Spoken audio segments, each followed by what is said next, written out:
The auctioneer's gavel came down with a crack that split the afternoon silence. $7. Just like that, I owned 80 acres of land that nobody else wanted. I was 18 years old. I had $12 left in my pocket, and I was standing in a room full of strangers who looked at me like I'd just signed my own death warrant. The locals called the place the Coffin.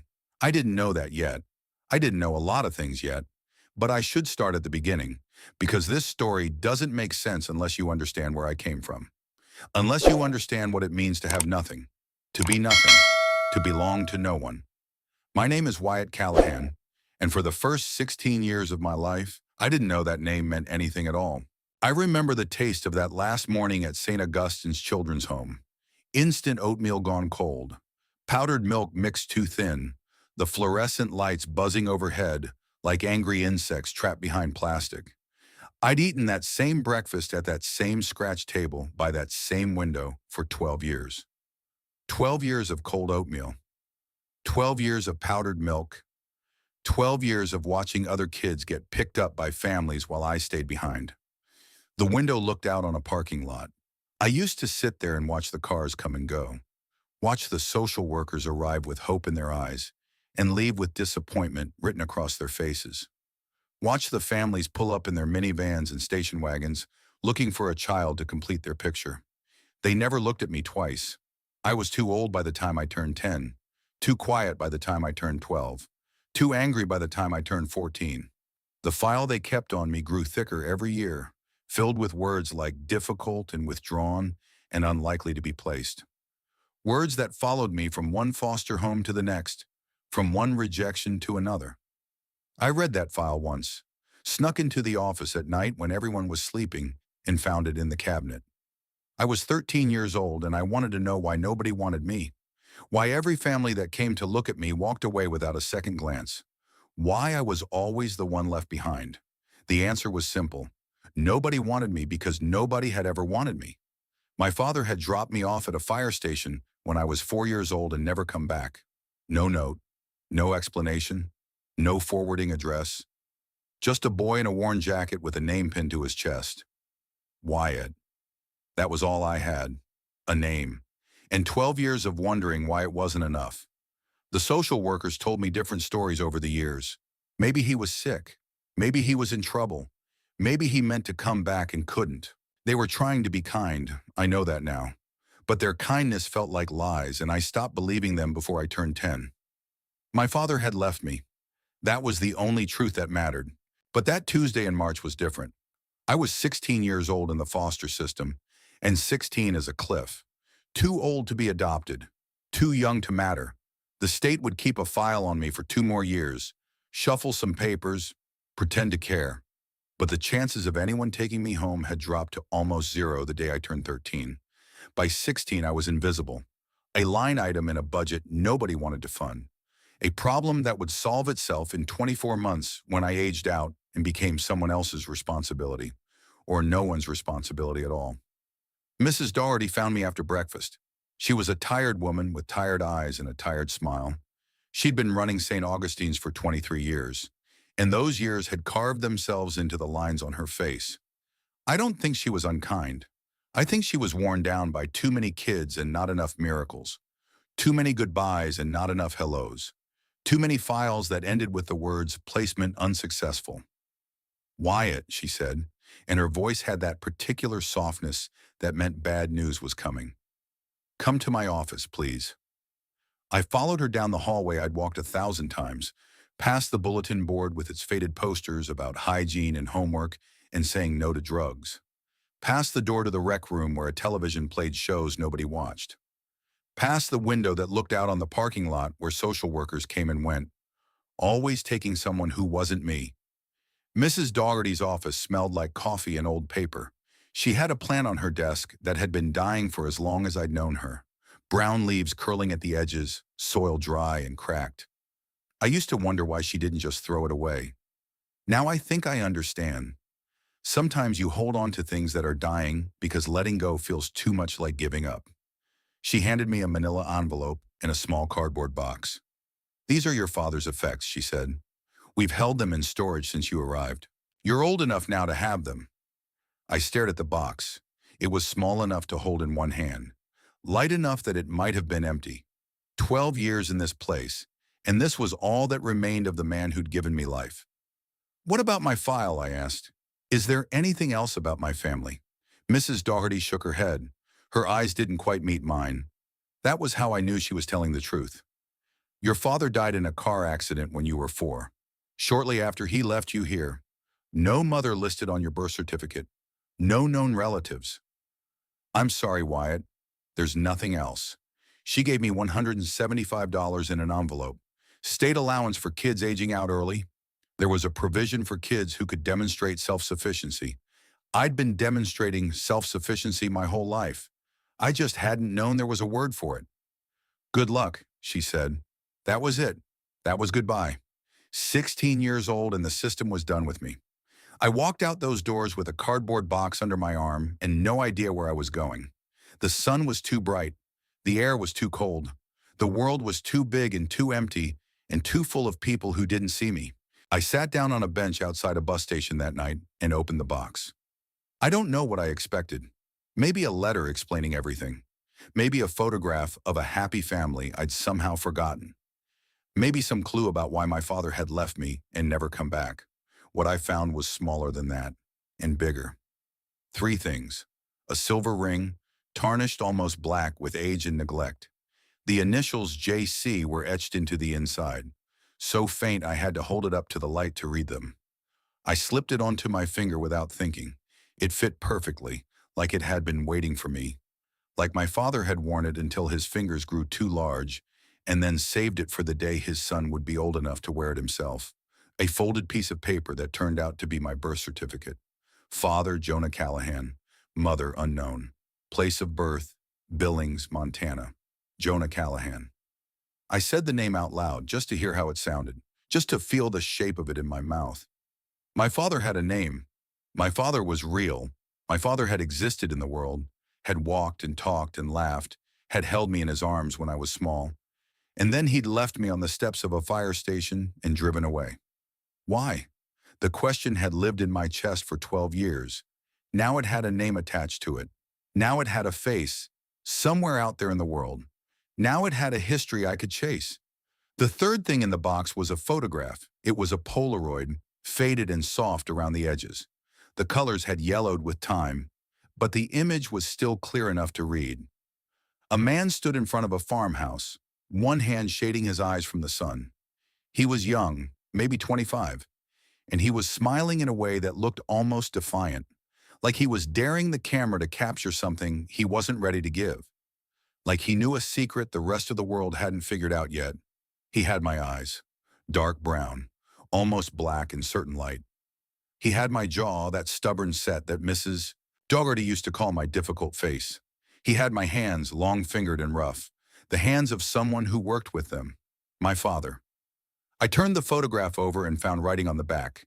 Careful cursive, faded but legible. Mama's place. Briarwood, Montana, 1987. Mama's place. Someone in my family had owned that farm. Someone called it home. Someone had stood in that spot and taken a picture and written those words on the back, never knowing that decades later, a boy in a bus station would hold that photograph and feel something crack open in his chest. I had somewhere to go. I had something to find. I bought a bus ticket that night, not to Briarwood directly. The cheapest route headed west, through cities I'd never heard of and towns that were just names on a map. But west was the direction of Montana. West was the direction of that farmhouse. West was the direction of whatever was left of my family. The next 2 years were hard, not because they were especially cruel. I've heard worse stories from other kids who aged out of the system. Boys who ended up on the streets, selling things they shouldn't sell, doing things they shouldn't do. Boys who ended up in prison, caught in cycles they couldn't break. Boys who ended up in the ground before they turned 20, their files closed and their names forgotten.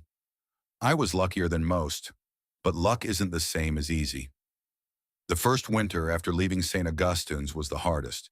I was 16 years old and completely alone. I'd never paid rent, never bought groceries, never had to figure out where I would sleep each night. I learned fast. I learned that bus stations were warmer than park benches, but colder than laundromats. I learned that some shelters asked questions and some didn't. I learned which diners would let you sit for hours with one cup of coffee and which would kick you out the moment you stopped ordering. I learned that hunger has stages. The first stage is just uncomfortable.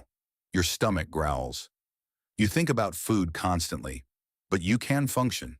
The second stage is worse. You get dizzy, your hands shake. You make bad decisions because your brain isn't working right. The third stage is dangerous. You stop feeling hungry. You stop feeling much of anything.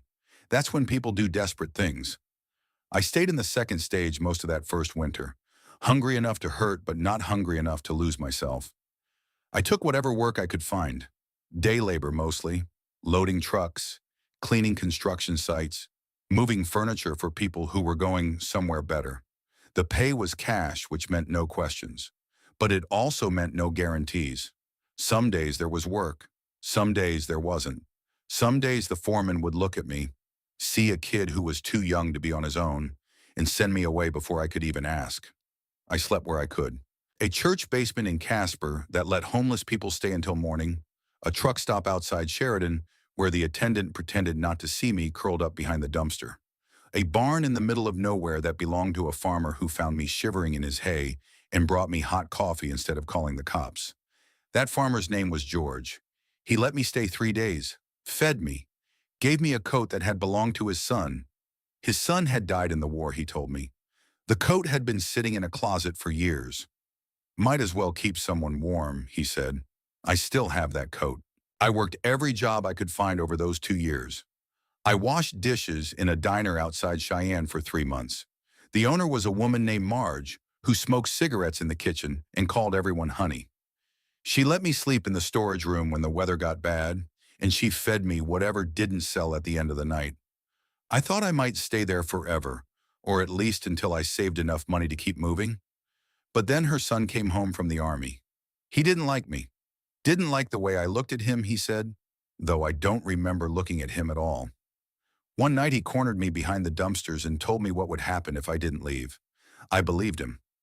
I left before dawn. I picked apples in an orchard near Bozeman the following fall. The work was brutal.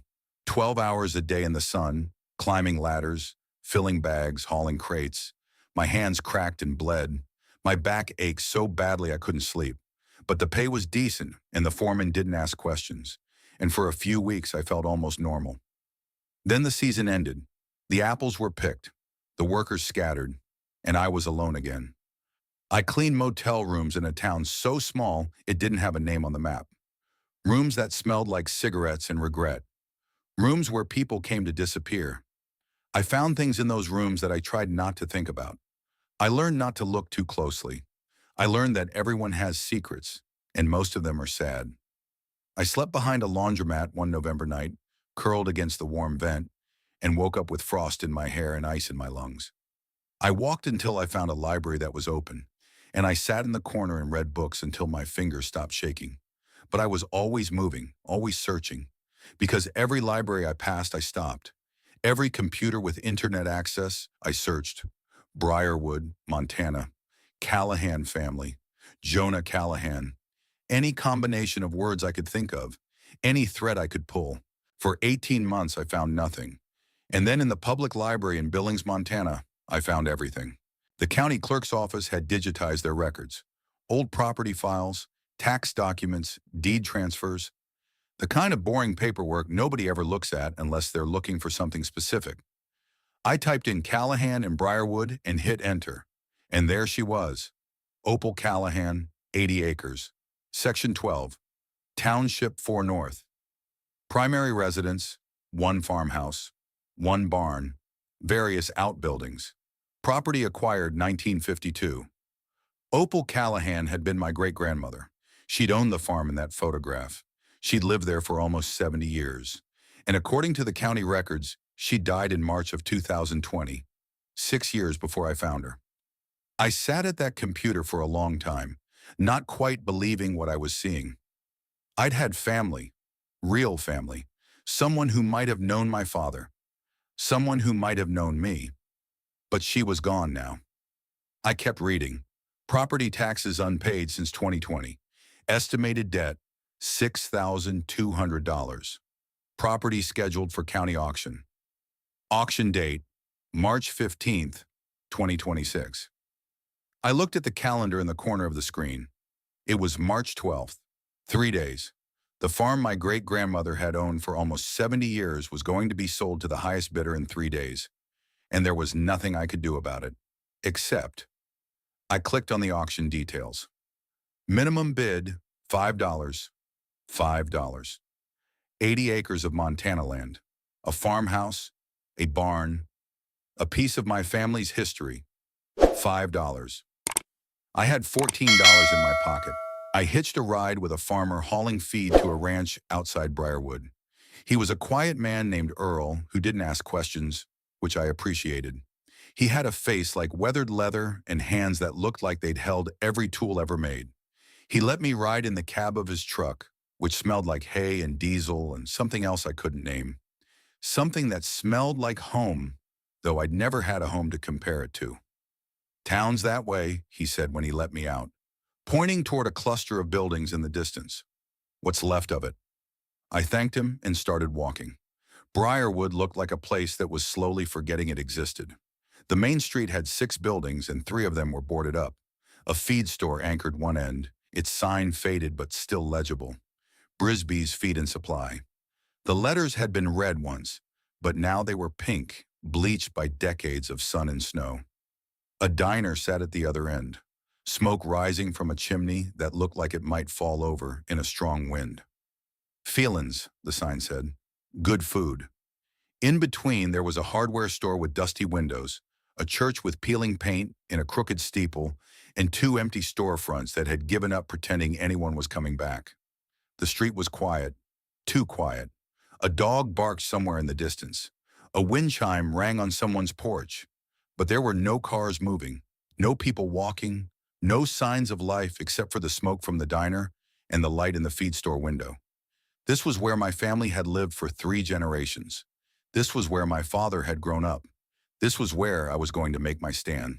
I found the county clerk's office in a building that also served as the post office and the library.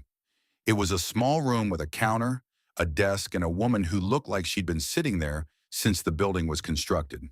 Her name was Doris. She had gray hair pulled back in a bun and glasses that made her eyes look too big for her face. She looked at me over those glasses when I walked in, and I could see her making calculations. Young, dirty, desperate, trouble. "Help you," she said. It wasn't really a question. "I'm here about the auction tomorrow. The Callahan property." Her eyebrows went up. "Just a fraction." "You planning to bid?" "Yes, ma'am." She looked me over again. 18 years old, dirty backpack, clothes that had seen too many laundromat dryers. I knew what she was seeing. I'd seen it in mirrors often enough. "That place has been empty 6 years," she said. Her voice wasn't unkind, but it wasn't warm either. It was the voice of someone who had delivered bad news so many times that she'd stopped feeling it. "Roof's half gone. Pipes froze and burst the first winter. Nobody's touched it since the old woman died." "I know. It'll take more than $5 to make it livable. Take more than 5,000. That house is barely standing." "I know that too." Doris shrugged. Her glasses caught the light. "Your funeral," she said. She didn't know how right she was. The auction took place the next morning in the back room of the hardware store. It was a small room that smelled like dust and old wood, and the particular mustiness of places that don't get open very often. 6 people sat in folding chairs, all of them old enough to be my grandparents. They wore flannel shirts and work boots and the expressions of people who had seen too many auctions and expected nothing from this one. A man in a rumpled suit stood at the front of the room with a clipboard. He had a bored voice and bored eyes and the energy of someone who wanted to be anywhere else. There were 4 properties on the list. An empty lot where a gas station used to be, sold for $50 to a man who wanted to park his RV there. 30 acres of scrubland on the edge of the county, sold for $75 to a woman who raised goats. An old building downtown that used to be a barbershop. Nobody wanted it. The clerk moved on, and then he got to the last item. Callahan property, he read. 80 acres, section 12. Farmhouse, barn, outbuildings. Condition as is. He looked up from his clipboard. Minimum bid, $5. Do I hear $5? Nobody moved. The clock on the wall ticked. A fly buzzed against the window. Someone coughed. The clerk cleared his throat. $5, he said again. Anyone? I raised my hand. 7. Every head in the room turned to look at me.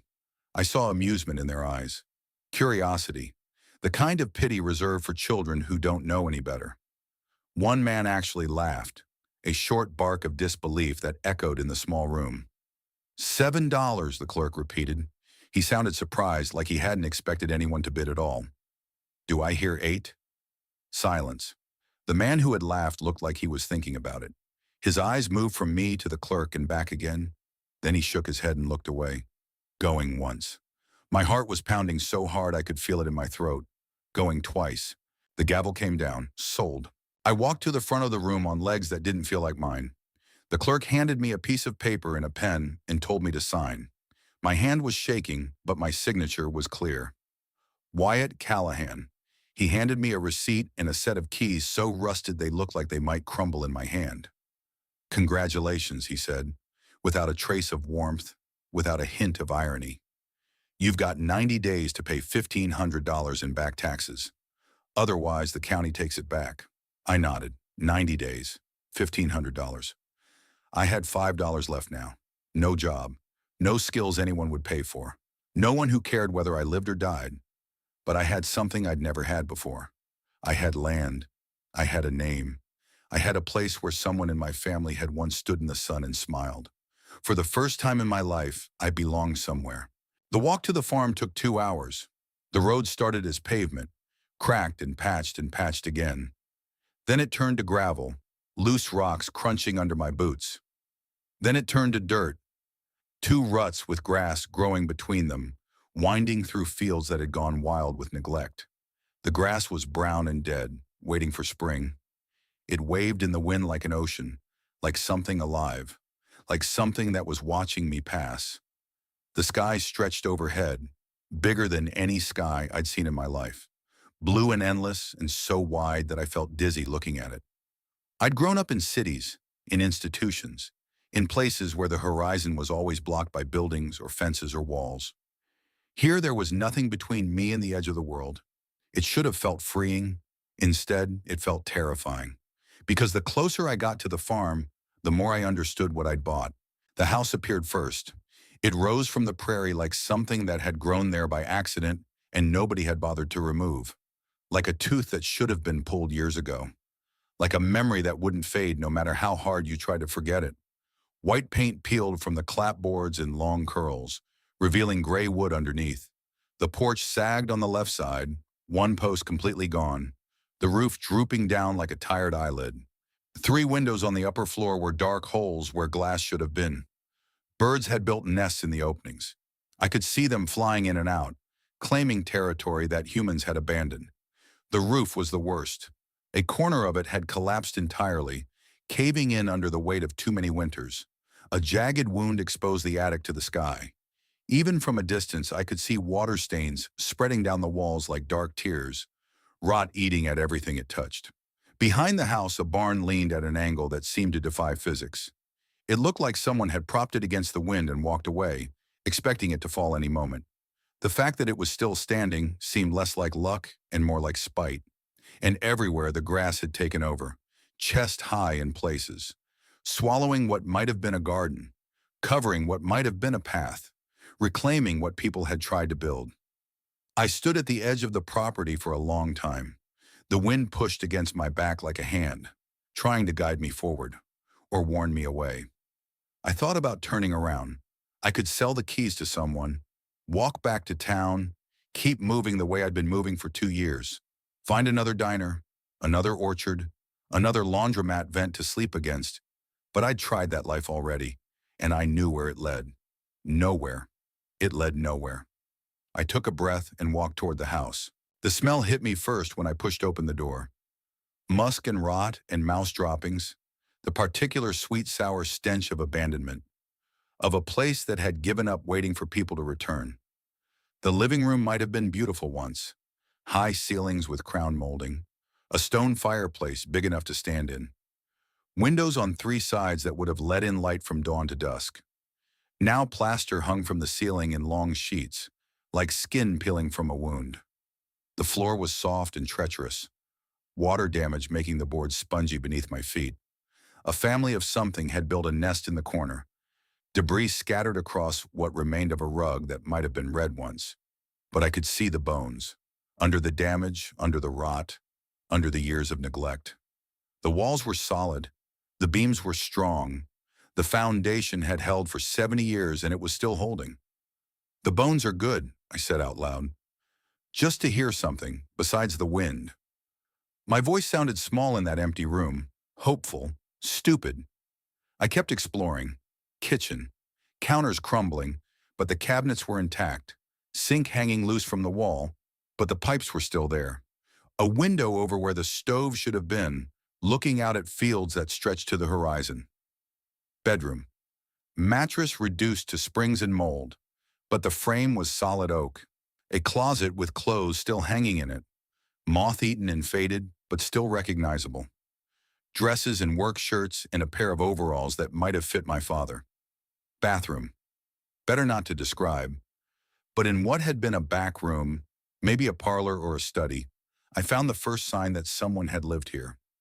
Really lived here, not just existed. A bookshelf, still standing, with books still on it. The spines were cracked and faded, but I could read some of the titles.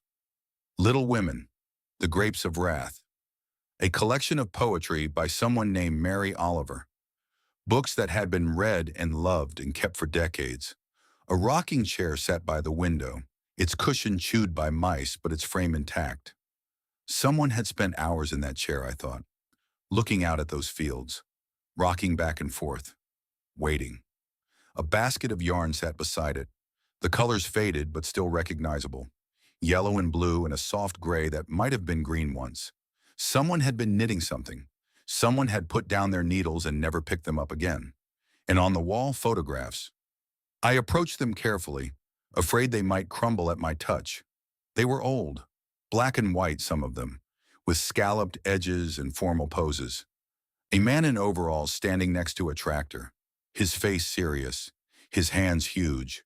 A woman in a flowered dress holding a baby, her smile tired but real. Two children running toward the camera, their mouths open in laughter, their feet bare in summer grass.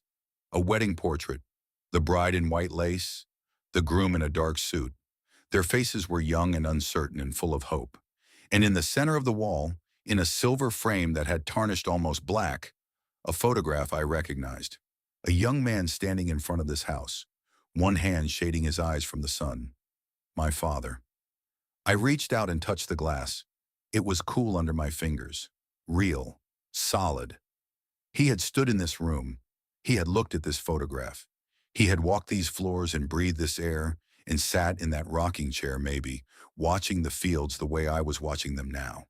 He had been here, and then he had left, and then he had died, and I had never known. I sank down onto the floor, my back against the wall, my eyes on my father's face, and I cried. I hadn't cried in years. Not when I got beat up behind the group home by kids who thought I was an easy target. Not when I got sick with pneumonia and nobody came to check on me for 3 days. Not when I walked out of St. Augustine's with everything I owned in a cardboard box and no one said goodbye. But I cried then. For the father I'd never known. For the great-grandmother who died alone. For the years I'd spent searching for something I couldn't name. I cried until I couldn't breathe, and then I wiped my face and got up, because crying doesn't fix roofs, and the sun was going down. That night I slept in the barn. Not the one that was leaning. There was another structure behind it, smaller, sturdier, a garage maybe, or an equipment shed. Inside I found a truck. It was a 1989 Chevrolet pickup, rusted and dusty, but somehow still whole. Like it had been waiting for someone to come back. The keys were in the ignition. When I turned them, the engine coughed twice and died. But the cab was dry. The seats were cracked but not moldy. And when I curled up with my jacket as a blanket and my backpack as a pillow, it felt more like safety than anything I'd known in years. The cold woke me before dawn. March in Montana is not kind to people sleeping in dead trucks. My breath came out in clouds. My fingers were stiff and clumsy. When I finally got the door open and stepped outside, the frost crunched under my boots like broken glass. But the sky. I had never seen a sky like that. Pink and orange and gold spreading from the horizon like fire. Like someone had spilled paint across the heavens. The fields stretched out around me, silver with frost, glittering like someone had scattered diamonds across the earth. And for a moment I forgot the cold. I forgot the damage. I forgot the $1,500 I didn't have and the 90 days I couldn't waste. I just stood there and watched the sun rise over my land. My land. The words felt strange in my mouth, foreign, like a language I was only beginning to learn. But I practiced them anyway. Standing there in the frozen grass, my breath rising like smoke. My land. I went back into the house as soon as there was enough light to see. I needed to understand what I was dealing with, how bad the damage really was, what could be saved and what couldn't, and I needed to find the hatch. The night before, huddled in the truck, I had read through the papers I'd found in my father's things. His birth certificate, a few receipts from places I didn't recognize, and a folded letter so old the creases had almost worn through. The handwriting was shaky. The paper smelled like lavender and thyme. My dearest Jonah, it began. I don't know if you'll ever come back. I pray every day that you will. But if you don't, I want you to know that I forgive you. I've always forgiven you. Whatever happened that night, whatever made you run, it doesn't matter. You are my grandson. You are my blood. And I love you. If you ever do come home, look under the barn. Your grandfather's hiding place. He built it during the war, when he thought the world might end. I've kept it up all these years. Everything you need to start over is there. Come home, Jonah. Please come home. All my love, Grandma Opal. The letter wasn't dated, but it had been in my father's things when he died, which meant he'd kept it for years, carried it with him, never thrown it away. Maybe he'd meant to come back. Maybe he'd tried and couldn't. Maybe he'd spent his whole short life planning to return to this place and never found the courage. I would never know, but I could find the hiding place. I could see what Opal had left behind. The barn was worse than the house. The main structure leaned so far to the east that I was afraid to breathe near it. Half the roof had fallen in, creating a mountain of debris that blocked most of the interior. The smell of rotting hay and animal waste was so strong my eyes watered. But the floor was still there. Wooden planks, warped and filthy, but solid when I tested them. I started in the corner farthest from the collapse, feeling along the edges of each plank with my frozen fingers, looking for a seam, a hinge, anything that suggested a door. It took me 2 hours. The hatch was in the second stall, hidden under a layer of dirt and hay, so thick it looked like part of the floor. I found it by accident when my boot caught on a metal ring I thought was a piece of broken equipment. I pulled. The door was heavy, old oak, swollen with moisture. My arms burned with the effort, but slowly, inch by inch, it came up. Beneath it, wooden stairs descended into darkness. I used my phone for light. The battery was almost dead, but I didn't care. I had to see. The room below was small, maybe 8 feet by 8 feet. The walls were lined with shelves, and the shelves were lined with supplies. Canned food, some of it probably still good. Tools wrapped in oiled cloth, seeds in sealed jars, labeled in careful handwriting, a lantern with a full reservoir of oil, matches in a waterproof container, a first aid kit with supplies that were decades old but might still work, and on a small table against the far wall, a metal box. I opened it with hands that wouldn't stop shaking. $1,100 in cash, mostly 20s and 10s, bundled with rubber bands that crumbled when I touched them. A leather journal, its pages yellow with age. Letters, 47 letters, each one in its own envelope, each one addressed to Jonah Callahan, each one stamped, returned to sender. And beneath the letters, tied with a faded blue ribbon, 13 birthday cards, one for every year since I'd been born. I opened the first card with trembling fingers. The paper was blue with hand-drawn stars along the edges. The stars were yellow, each one slightly different, like someone had taken time with each one. Inside, in careful cursive, "Happy 5th birthday, my dearest Wyatt. I don't know where you are. I don't know if you'll ever read this. But I made you a card anyway, because somewhere in the world, you're turning 5 today. And I want you to know that someone is thinking of you, that someone loves you, that someone is waiting for you to come home. Your great-grandmother, Opal. She knew my name. She'd known my name all along. Later, I found a receipt folded into the journal, a payment to a private investigator in 2010. He'd found my birth certificate somehow. He'd found my name. He just couldn't find me. I opened the next card, and the next. Year after year of birthday wishes for a child she'd never met. Each one addressed to Wyatt. Each one filled with small updates about the farm, about the weather, about the cat she'd adopted and named Hope, because hope was all she had left. Happy 8th birthday. The apple trees bloomed early this year. I saved you some seeds in case you ever come to plant them. Happy 11th birthday. I saw a shooting star last night. I made a wish for you. Happy 14th birthday. I'm getting older, Wyatt. My hands don't work as well as they used to, but I keep writing because someday you might find these words. Someday you might know that you were never forgotten. Happy 16th birthday. I hired a detective last year. He couldn't find you, but I haven't given up. I'll never give up.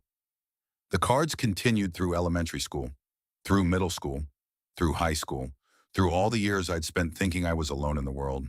The last card was dated March 4th, 2020, 11 days before she died, my 18th birthday. The handwriting was shaky, barely legible. The pen had trembled with every stroke, but she'd kept writing anyway. Happy 18th birthday, my dearest Wyatt. You're a man now, old enough to find your own way, old enough to come home. I've left everything for you. The money, the letters, the land. It's all waiting. I've kept the light on in the window every night for 20 years, just in case you found your way here in the dark. Please come home. I don't have much time left, but I'll hold on as long as I can. I'll hold on until the very end. I love you. I've always loved you. I'll love you forever. Your great-grandmother, Opal. She died 11 days after writing those words. She'd held on as long as she could, but I hadn't come in time. I pressed the card to my chest and wept until there was nothing left. I need to stop here for a moment, because I want to ask you something. If you were standing where I was standing that day, 18 years old, kneeling in an underground room, holding $1,100 and 47 letters and 13 birthday cards from a woman who died waiting for you, what would you do? Would you take the money and run? Find somewhere easier, somewhere warmer, somewhere that didn't ask so much of you? Or would you stay? Would you fight for this broken place? Would you try to make it into something? Would you honor the woman who'd spent 20 years keeping a light on for someone who never came? I want to hear your answer. Leave it in the comments. And if you haven't subscribed yet, please do, because what happened next changed everything. Let me tell you about my first winter. I used $600 to pay the first installment on the back taxes. That left me $500 to survive on. $500 to last through a Montana winter in a house with holes in the roof and no heat and plumbing that had frozen and burst years ago. The clerk at the county office looked at me like I'd lost my mind when I handed over the cash. "You're actually staying," she said. "I'm staying." "Winter comes early here," she warned. "November, sometimes October. Gets down to 20 below. You don't have heat. I know. You don't have water. I know that too." Doris shook her head, but she took my money and stamped my receipt. "Don't say I didn't warn you," she said. It was becoming a theme. I started with the roof, not because I knew what I was doing, but because rain was coming. I could smell it in the air, that particular metallic tang that meant storms. If I didn't cover the holes, everything inside would be destroyed. I had no money for materials, so I found things nobody else wanted. The feed store at the end of Main Street was run by a man named Harlan Brisby.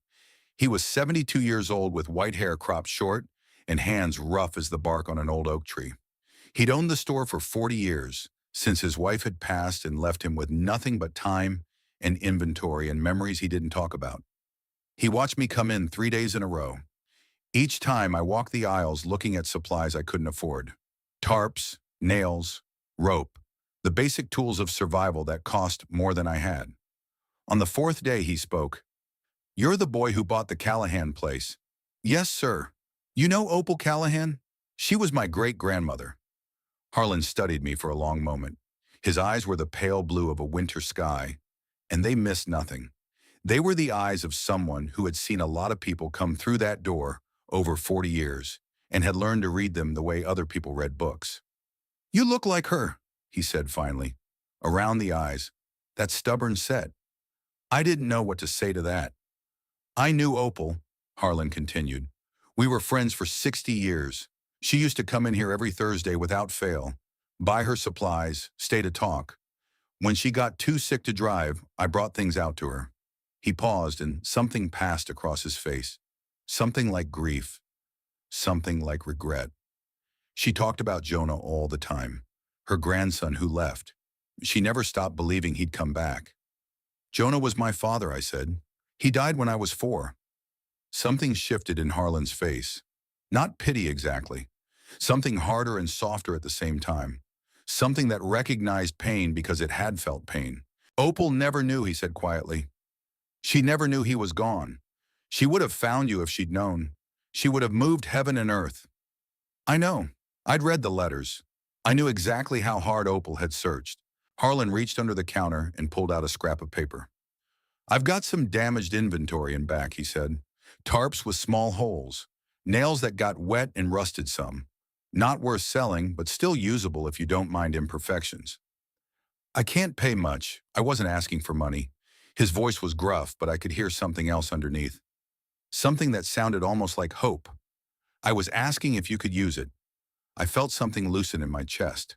The first real kindness I'd been offered in longer than I could remember.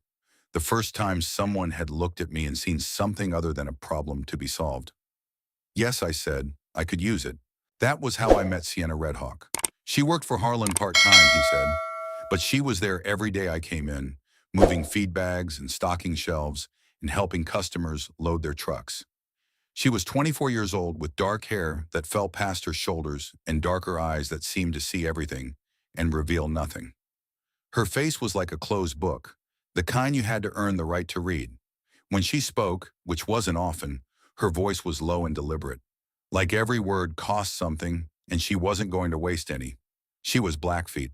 Her family had lived in this valley for generations, long before anyone named it Briarwood, long before anyone built farmhouses or feed stores or roads that led to anywhere.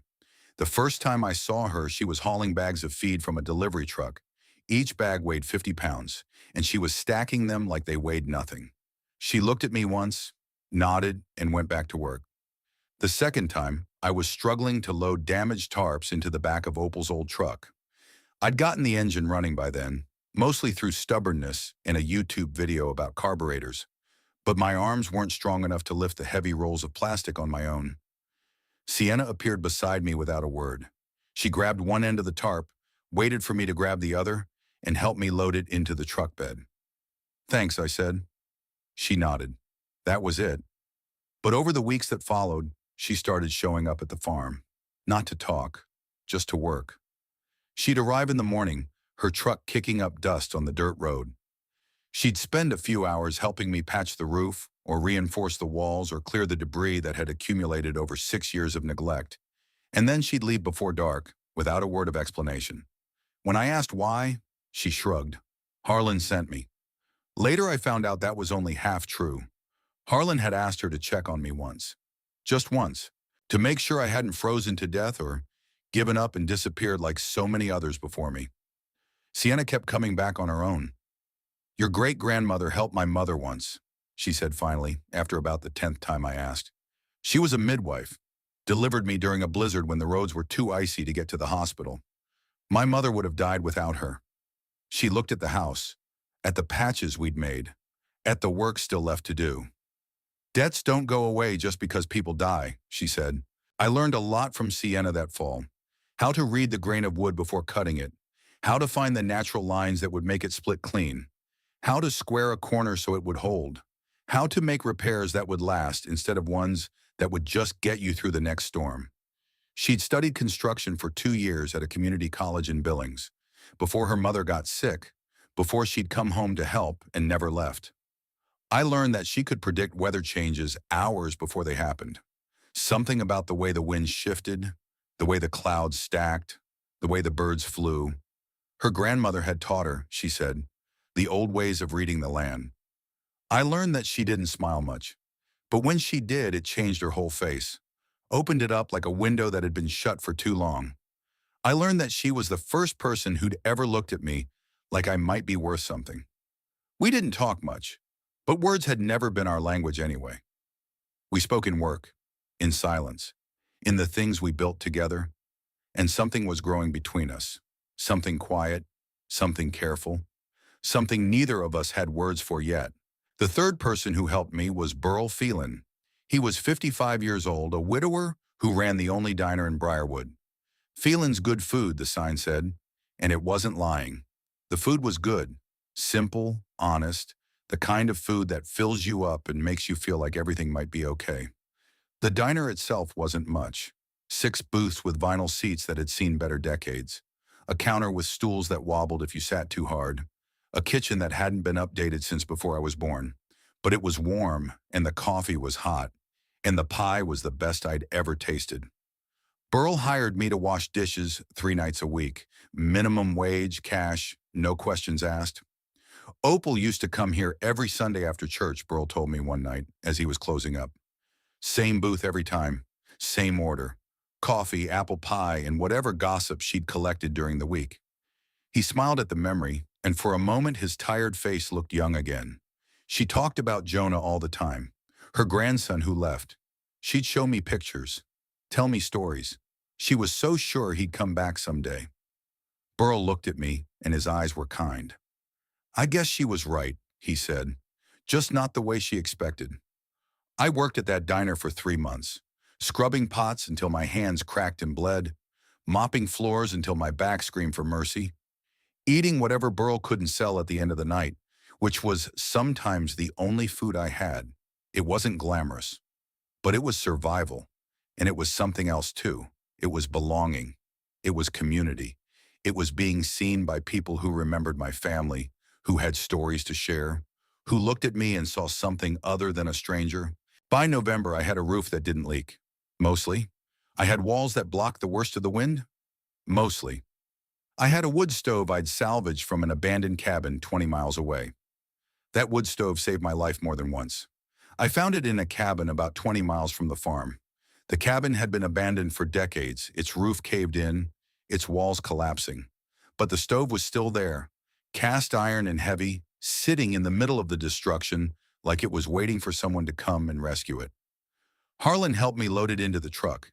It took both of us and a dolly and a lot of cursing. Sienna helped me install it.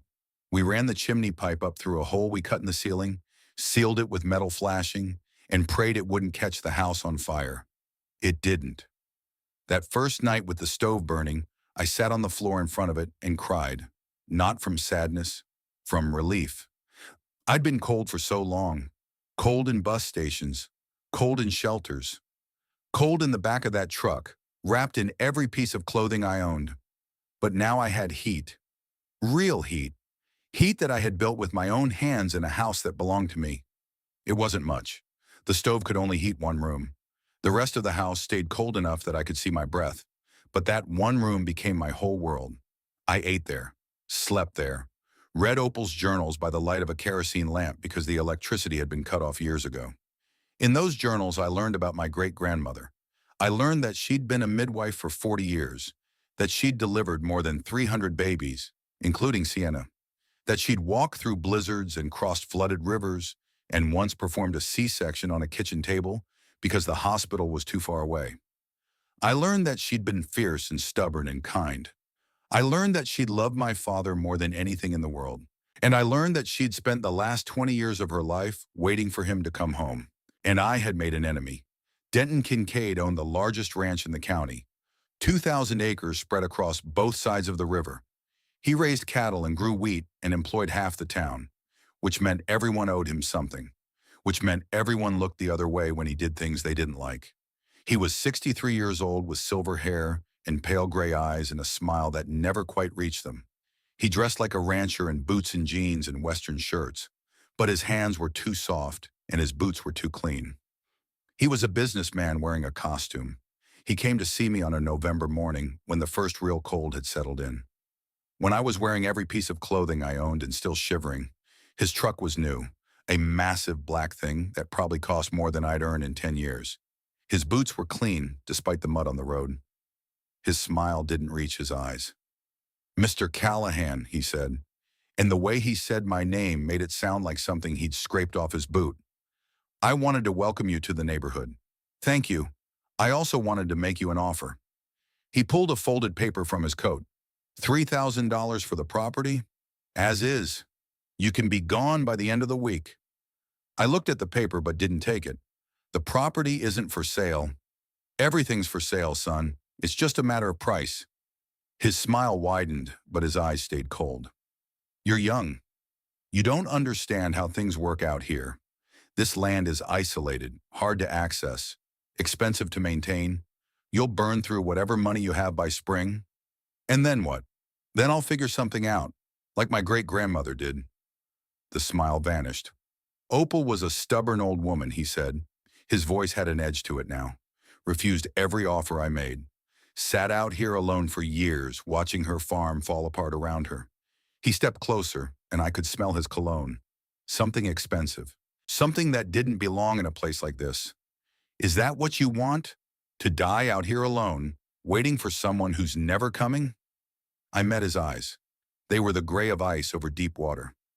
"My great-grandmother kept this land in my family for almost 70 years, I said. "I intend to do the same." Denton's jaw tightened. "You've got 90 days to pay the back taxes. If you miss that deadline, the county takes the land, and I'll be there to buy it." "Then I guess I'd better not miss the deadline." He stared at me for a long moment. His face was stone. His eyes were calculation. Then he turned and walked back to his truck. "Your grandmother used to say the same thing," he called over his shoulder. "Stubborn. We'll see how that works out for you." December came hard. The temperature dropped to 20 below, then 30, then colder than I had words for. The wind howled through every crack I hadn't found yet, every gap in the walls, every space between boards. I woke up one morning to find frost on the inside of my blankets, frost on my eyelashes, frost on the water I'd left by the bed. I kept working. Harlan brought me supplies when he could. Food mostly, because I'd stopped spending money on anything that wasn't absolutely necessary.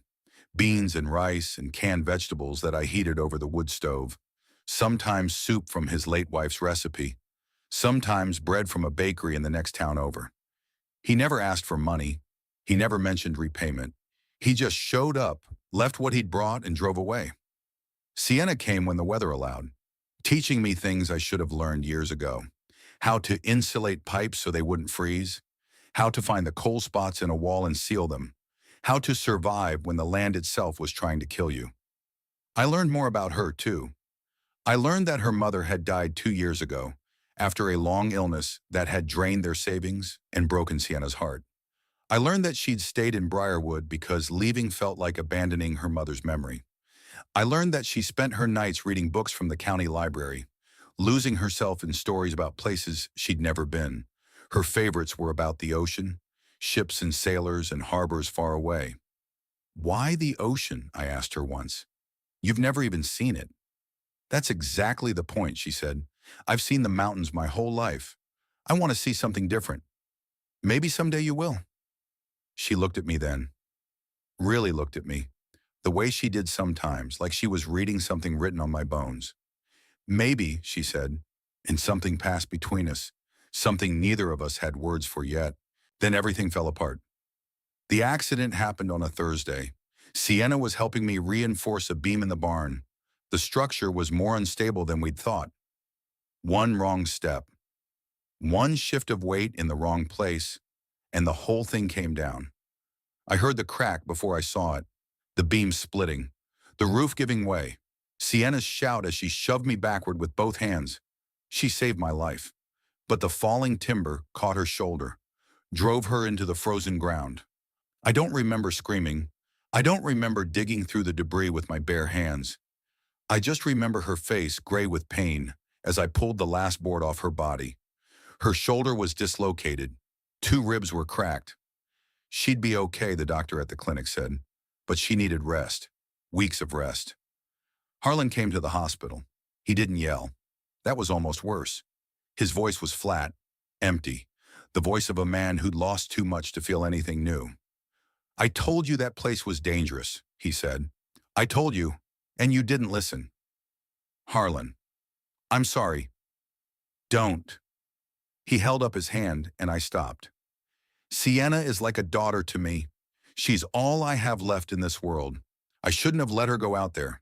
That's on me. He looked at me with eyes that had gone cold. Stay away from her, he said. Stay away from both of us. He left, and I sat in the waiting room of that tiny clinic, listening to the hum of the heating system and the beep of machines down the hall, and felt the last of my hope drain away. That same week, Denton Kincaid made his move. He bought the building that housed Burl's diner. The landlord had been struggling for years, apparently, looking for a way out. Denton gave him a way out. Then he doubled the rent overnight. Burl couldn't pay. I'm sorry, son, Burl told me. His eyes were red. His hands were shaking. I can't afford to keep you on. I can barely afford to keep the lights on. The diner closed 2 weeks later. Burl moved to Billings to live with his daughter. And just like that, I was alone. No Sienna, no Harlan, no Burl, no job. Just me, the broken house, and 20 days until the tax deadline. Denton came to see me again. Last chance, he said, standing in my doorway like he owned it already. $5,000, more than you'll ever get anywhere else. No, you're going to freeze out here? Nobody's going to care. Then I'll freeze. He shook his head. The smile was gone now. There was nothing in his eyes but calculation. You Callahans never know when to quit, do you? He left, and I sat in my empty house, watching the fire die, and wondered if he was right. Christmas Eve, I almost gave up. The temperature had dropped to 30 below. A storm was coming, the kind that closed roads for days and buried houses up to their roofs, the kind that killed people who weren't ready. I wasn't ready. The wind screamed against the walls like something alive, something angry. Snow drove against the windows like fists pounding to get in. I sat by the wood stove, feeding it carefully, rationing the logs I'd spent weeks collecting, watching the flames dance, feeling the cold creep in anyway, finding every crack, every gap, every weakness I hadn't managed to fix. I thought about walking away. It would be easy. Pack what little I had, hike to the main road once the storm passed, catch a ride to somewhere warmer, somewhere easier, somewhere I didn't have to fight for every breath. I'd done it before, survived on nothing before. I could do it again. But something kept me in that chair, something I didn't understand until later. I was tired of running, tired of having nothing, being nothing, belonging to no one. I had 80 acres of frozen ground and a house that was barely standing and a deadline I probably couldn't meet. But it was mine. It was the first thing that had ever been mine, and I wasn't ready to let it go. The lights appeared around midnight. I saw them through the gap in the curtains, headlights weaving erratically on the road that led to my property, appearing and disappearing as the snow gusted across the open fields. At first I thought I was imagining things. No one drove in weather like this, no one sane, but the lights kept coming closer, more erratic, more desperate, and then they stopped. Right at the edge of my property, right where the road dipped into a gully that filled with snow every winter. They were stuck. I didn't think about it. I just moved. I put on every layer I owned, wrapped a scarf around my face until only my eyes showed, grabbed the lantern and stepped out into the storm. The cold hit me like a physical blow. I couldn't feel my face within seconds. My eyes watered and the tears froze on my cheeks. Every breath was a knife in my lungs, but I kept moving. The car was a small Honda, completely wrong for this kind of weather. It had slid off the road and into the ditch, rear wheels spinning uselessly against the ice. Inside I could see shapes, people. I banged on the window. A woman's face appeared. Dark hair, dark eyes, terrified. I gestured for her to open the door. She did. "My children," she gasped. Her voice was raw, desperate. "Please, my children." In the back seat, 2 kids huddled together under a blanket. A boy maybe 10 years old, his face pale but alert. A girl younger, 5 or 6, her eyes closed. She wasn't moving. I don't remember carrying her to the house. I remember the weight of her in my arms, light as a bird. I remember the blue tinge to her lips. I remember the mother stumbling behind me, dragging the boy, sobbing into the wind. I remember getting them inside, closing the door against the storm, and then everything became very simple. The girl was hypothermic. I knew about hypothermia. I'd read about it in Opal's journal, in the sections where she wrote about her years as a midwife, about the babies born in blizzards, the farmers who fell through ice, the travelers who got lost in storms. Body temperature drops, heart slows, the body shuts down piece by piece trying to preserve the core. You couldn't warm them too fast. That was the thing she'd written about, underlining it 3 times like she was shouting across the years. Too fast, and the cold blood rushed to the heart and stopped it completely. You had to be slow, careful, patient. I wrapped the girl in blankets, put her near the stove, but not too near. Gave the mother dry clothes and hot water, and told her to hold her daughter skin to skin, sharing body heat the way mammals had done for millions of years. And I waited. The night lasted forever. I kept the fire burning.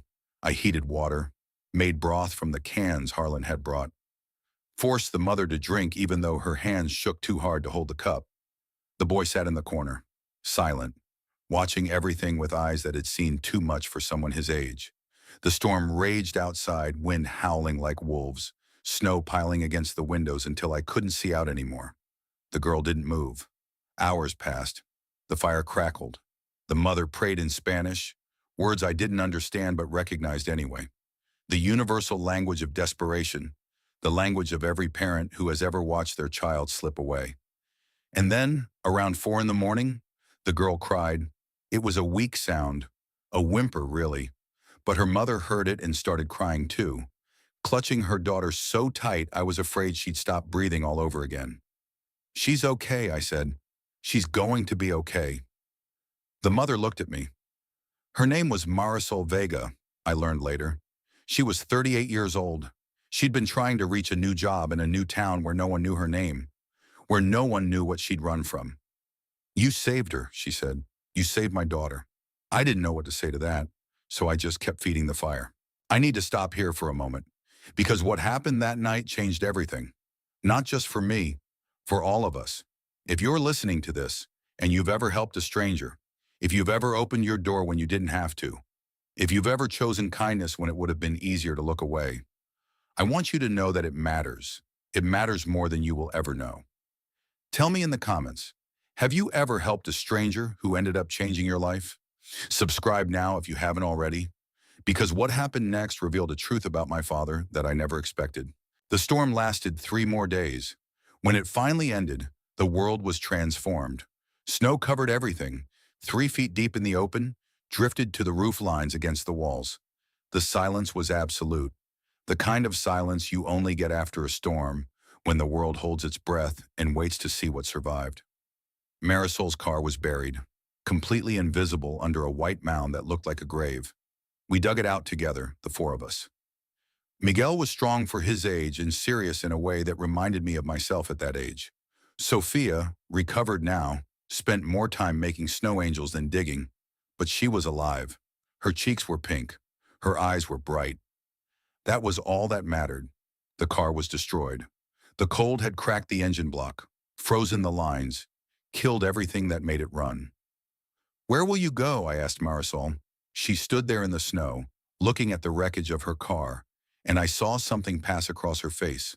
Fear, exhaustion, the particular kind of despair that comes from having no good options. I don't know, she said. The job I was driving to won't wait. They'll give it to someone else. And I don't have money for repairs. I don't have money for much of anything. She turned to look at me. How much help do you need around here? The question surprised me. More than I can afford, I said honestly. I wasn't asking about money. The arrangement we worked out was simple. Marisol had skills I didn't. She'd worked as a bookkeeper before everything went wrong. She knew how to budget, how to plan, how to stretch a dollar further than it should go. She knew how to navigate systems, fill out forms, find resources that people like me never knew existed.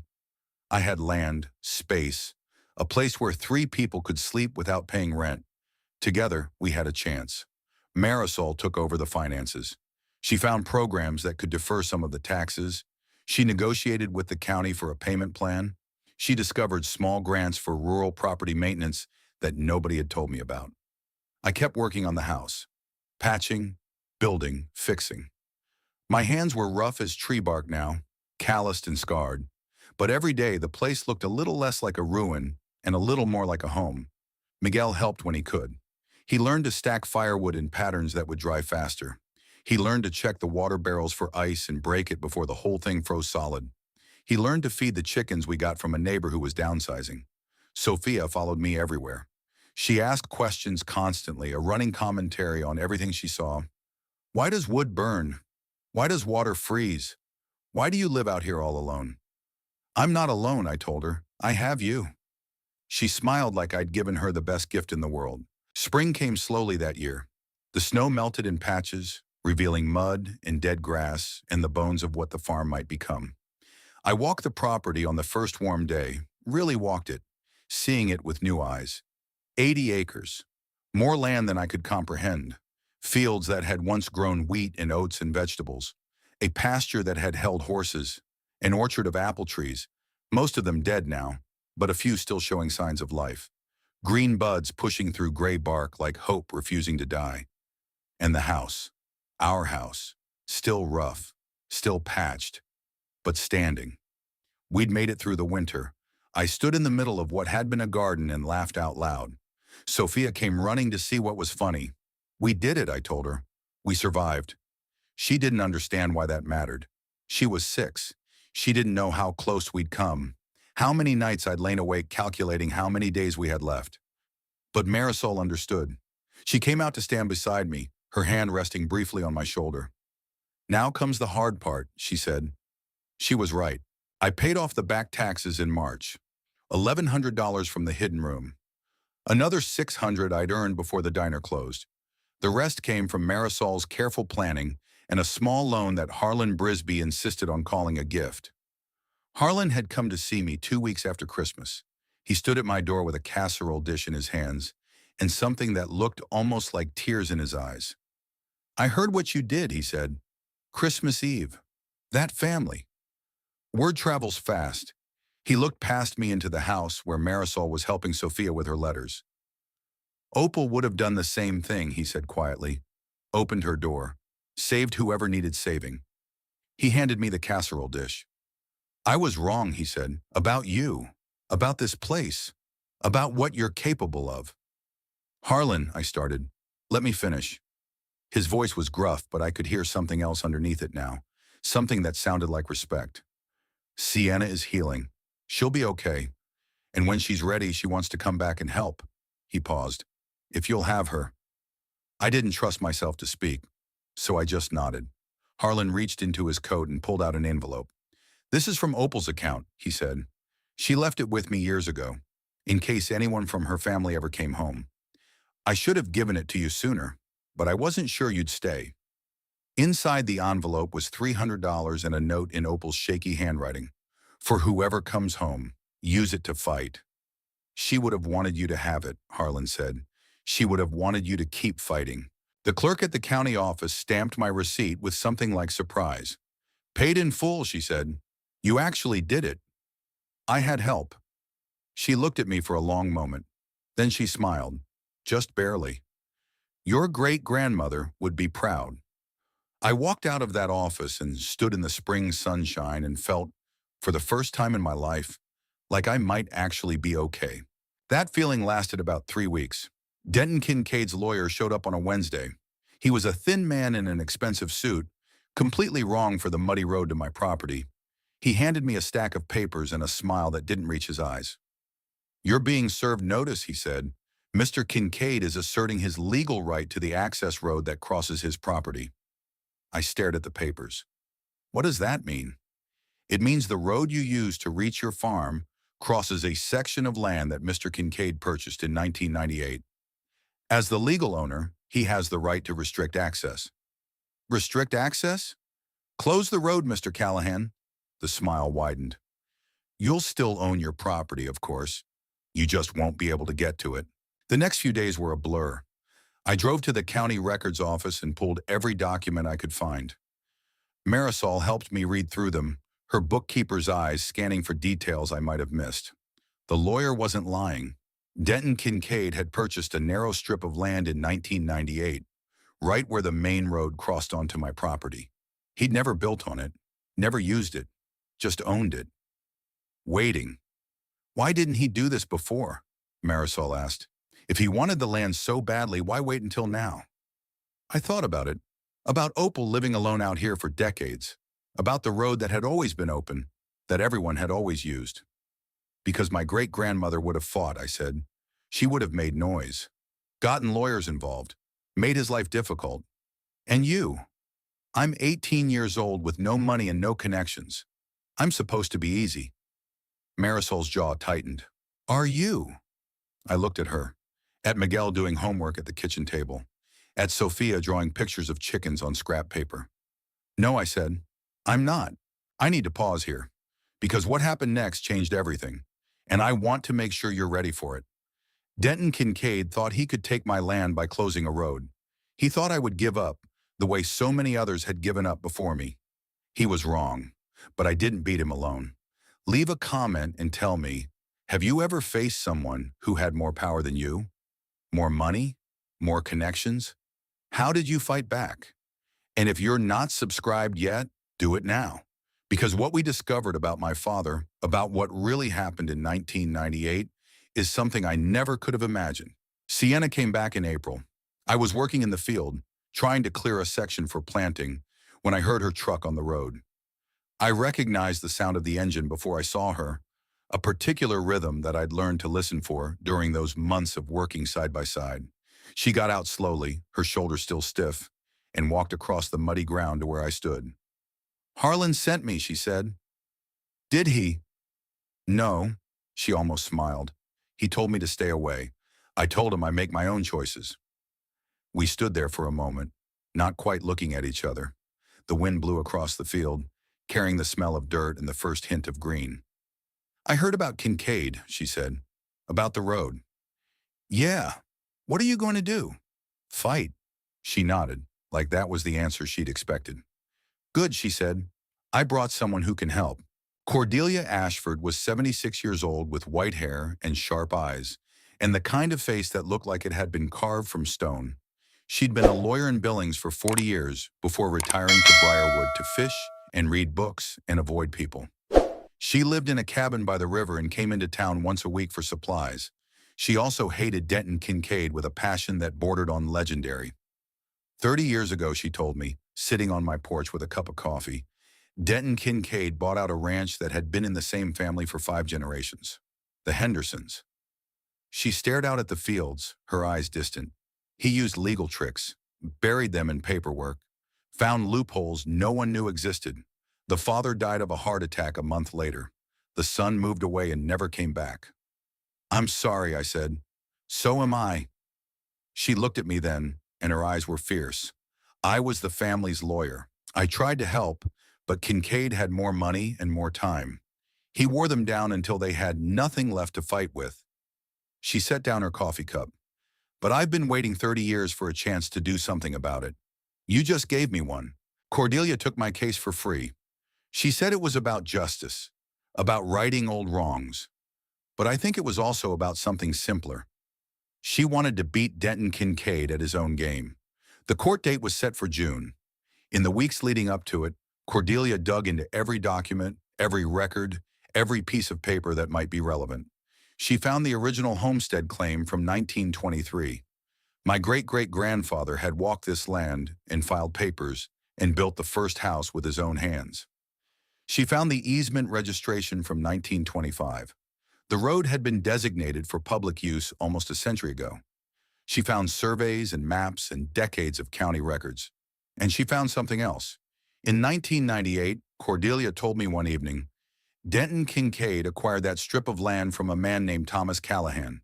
Thomas Callahan, my great-great-uncle, Opal's brother-in-law who had married her sister and stayed on the property after the sister died. According to the sale agreement, Cordelia continued, Thomas sold that strip of land for $200. She looked at me with those sharp lawyer's eyes. But there's a problem. What? Thomas Callahan was diagnosed with dementia in 1996. By 1998, he wasn't legally competent to sign contracts. I stared at her.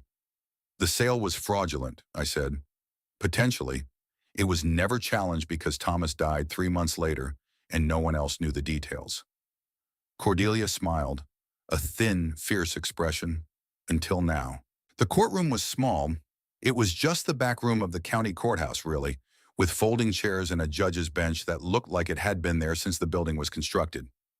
Denton Kincaid sat on one side, surrounded by lawyers in expensive suits. 3 of them, all from Billings, all looking at me like I was an insect they couldn't be bothered to swat. I sat on the other side with Cordelia Ashford in her rumpled blazer and Marisol beside me for moral support. The judge was a woman named Patricia Reeves. She had gray hair and sharp eyes and no patience for games. Cordelia presented her case methodically. The homestead records, the easement registration, the evidence that Thomas Callahan hadn't been competent when he signed away the land. Denton's lawyers objected to everything. They argued. They interrupted. They tried to bury us in legal terminology and procedural motions, but Cordelia was ready for all of it, and then she played her final card. "Your Honor," she said, "we have one more piece of evidence to present." She pulled out a document, old paper, yellowed with age. "A police report," she said, "dated October 1998. I watched Denton Kincaid's face. Something flickered in his eyes, something that might have been fear. 3 weeks after that fraudulent sale, Cordelia continued, a 17-year-old boy filed a complaint with the county sheriff. He claimed he had evidence that Denton Kincaid had forged his great-uncle's signature on property documents. I stopped breathing. The boy's name, Cordelia said, was Jonah Callahan. The courtroom went silent. The complaint was never investigated, Cordelia continued. It was dismissed within 24 hours. The sheriff at the time was Denton Kincaid's cousin. She turned to face the gallery. But we found something else in the county records. A report from the same week. A 17-year-old boy seen leaving town on a Greyhound bus in the middle of the night. Alone. No luggage. No destination listed. She looked at me. Jonah Callahan ran because he was afraid. He had evidence that could have destroyed Denton Kincaid. Evidence of fraud and forgery and theft. Her voice softened. We don't know exactly what Kincaid said to him. We don't know what threats were made, but we know Jonah never came back. He was protecting his family. He thought if he disappeared, Kincaid would leave them alone. He didn't know that his grandmother would spend the next 20 years looking for him. He didn't know that he would die in a car accident before he could ever come home. Cordelia paused. He didn't know he had a son who would one day find this place and fight for it the way he never could. My hands were shaking. My whole body was shaking. My father, he was 17 years old, alone, scared, running from a man who was sitting 20 feet away from me. He hadn't abandoned his family. He hadn't abandoned me. He'd been driven away, threatened, forced to choose between his safety and the people he loved. He'd given up everything to protect them, and he died never knowing it was safe to come home.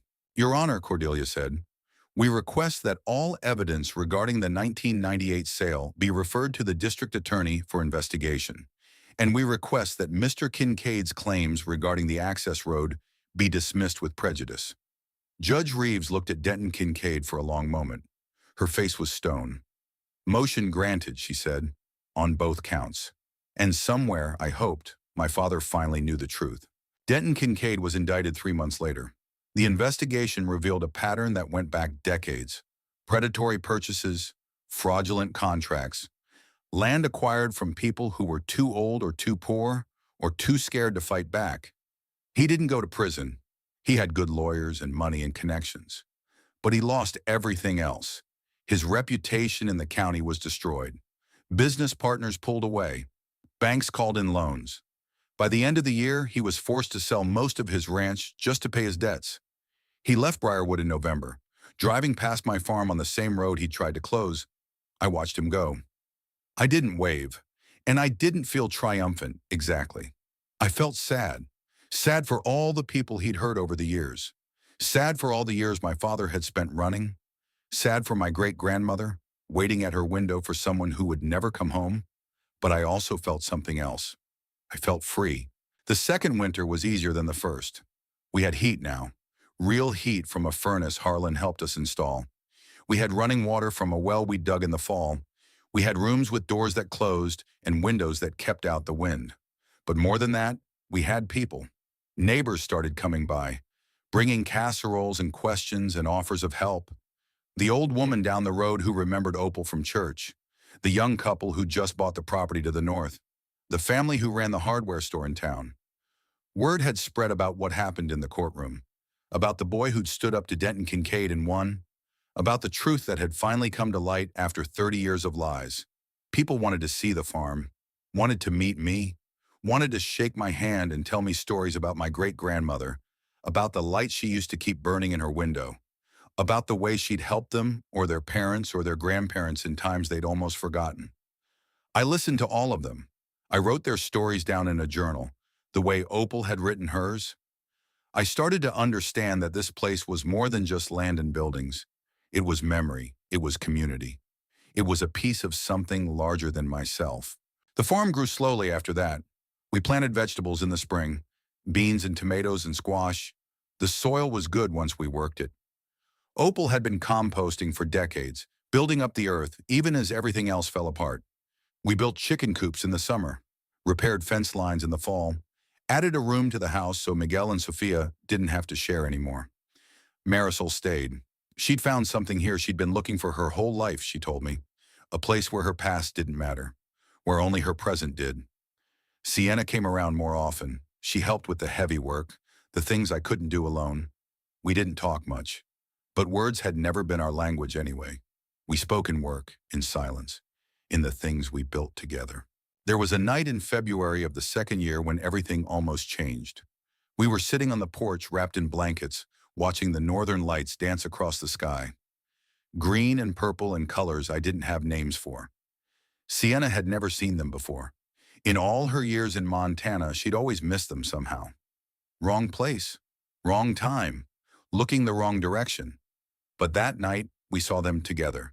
She didn't say anything for a long time, just watched, her face lit by the glow of something ancient and impossible. Beautiful, she finally said. Yeah. She turned to look at me, and something shifted in her eyes. Wyatt, she said. Yeah? But she didn't say anything else, just looked at me, and I looked at her. And the northern lights danced above us like they were putting on a show just for us. I wanted to kiss her. I'd wanted to kiss her for months, since the first time she smiled at me. Since the first time she showed up at the farm just because she wanted to. Since the first time I realized that I'd stopped dreading the silence because her silence was different. Her silence was comfortable. Her silence was home. But I didn't kiss her. I was afraid. Afraid that if I tried, she'd pull away. Afraid that I'd lose the only person who'd ever looked at me like I mattered. Afraid that I'd ruin the one good thing in my life because I wanted more than I deserved. So I just sat there, watching the lights, feeling her shoulder against mine. And the moment passed. But something had shifted. We both felt it. And even though neither of us said anything, we both knew that we were heading somewhere new. One afternoon in spring, Sienna handed me a small wooden box. What's this? Open it. Inside was a sign, hand-carved, the letters burned into the wood with careful precision. Callahan Farm, established 1923. For the gate, she said. When you're ready. I looked at her dark eyes and quiet face, at the way she had been there, steady and solid, every time I needed help. Thank you. She shrugged. It's just wood. It wasn't just wood. We both knew that. One evening, as the sun was setting and the sky was turning colors I still didn't have names for, Sienna and I sat on the porch and watched the light fade.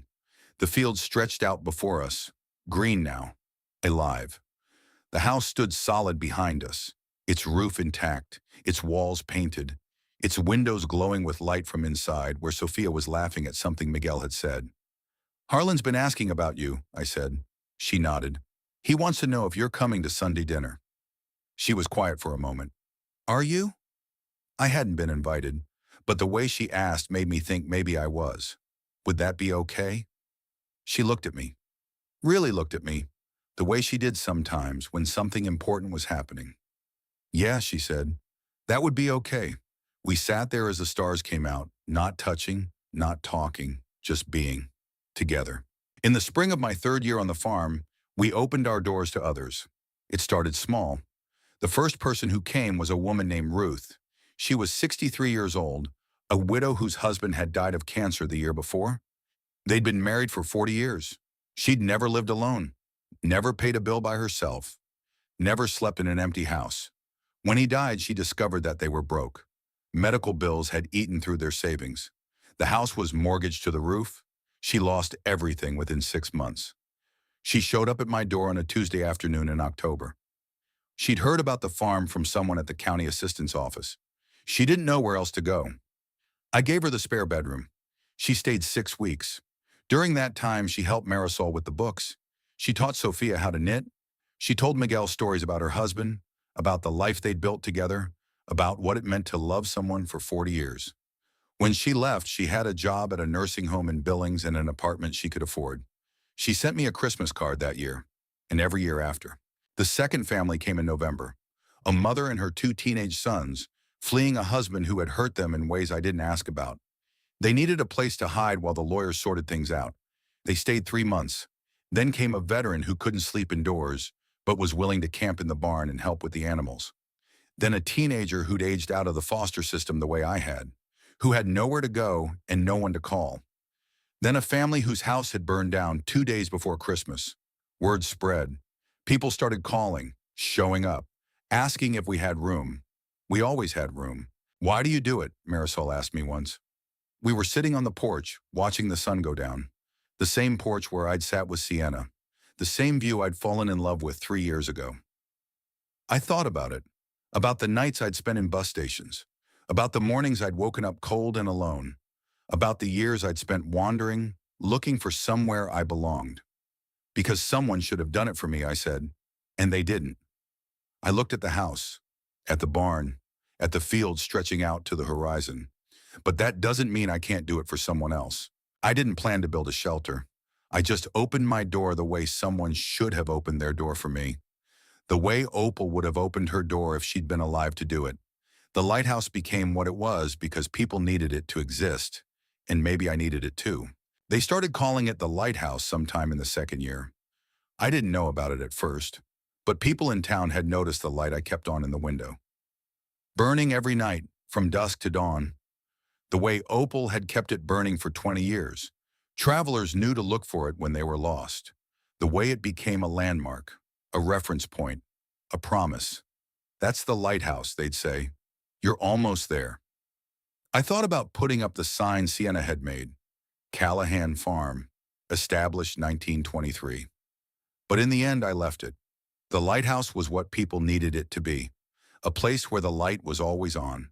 A place where you could come in from the cold. A place where someone would always answer the door. 3 years after I bought this farm, I stood under the oak tree my great-grandmother had planted. It was fall.